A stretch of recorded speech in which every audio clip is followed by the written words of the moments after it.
This is an excerpt from the second novel in the Beers series, Bet on Beers, scheduled for release in fall of 2016. Chapter 1, Sunday, January 9, 2000. That second Bloody Mary was calling my name, especially with the bumpy ride we were experiencing crossing the mountains. But that nagging voice of logic told me to keep my senses sharp for the current assignment. Vegas is not a town for the fuzzy thinker. Besides, this was someone else's livelihood I would be gambling with, and I didn't want to be the one to make him crap out.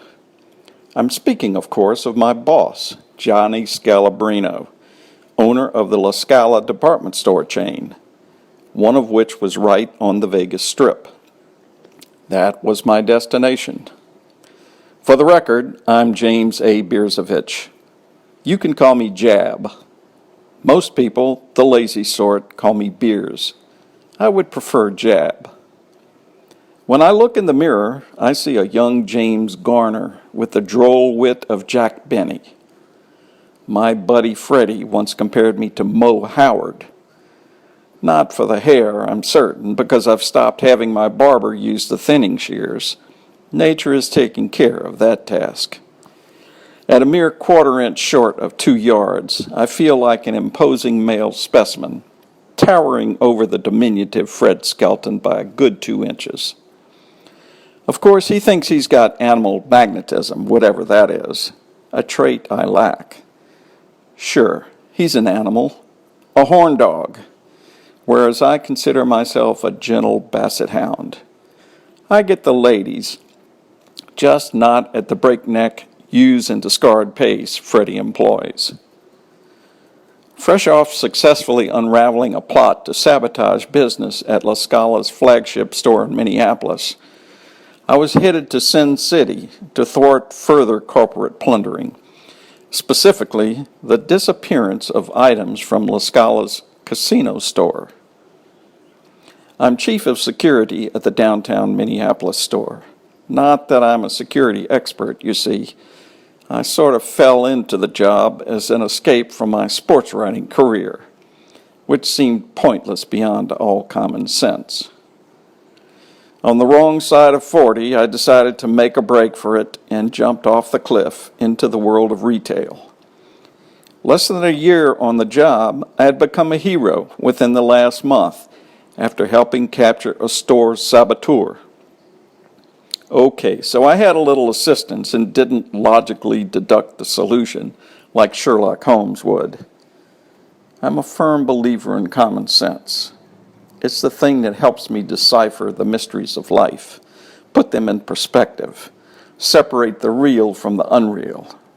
Unfortunately, it was probably more blind luck than common sense that helped me solve the previous case.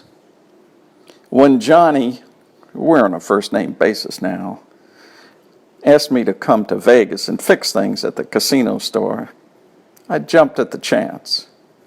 Not only because Vegas in January is several hundred degrees warmer than Minnesota, there was also the matter of getting away from a bad breakup. My girlfriend, Rosie, had summarily dumped me, partly because of the store sabotage case I had uncovered.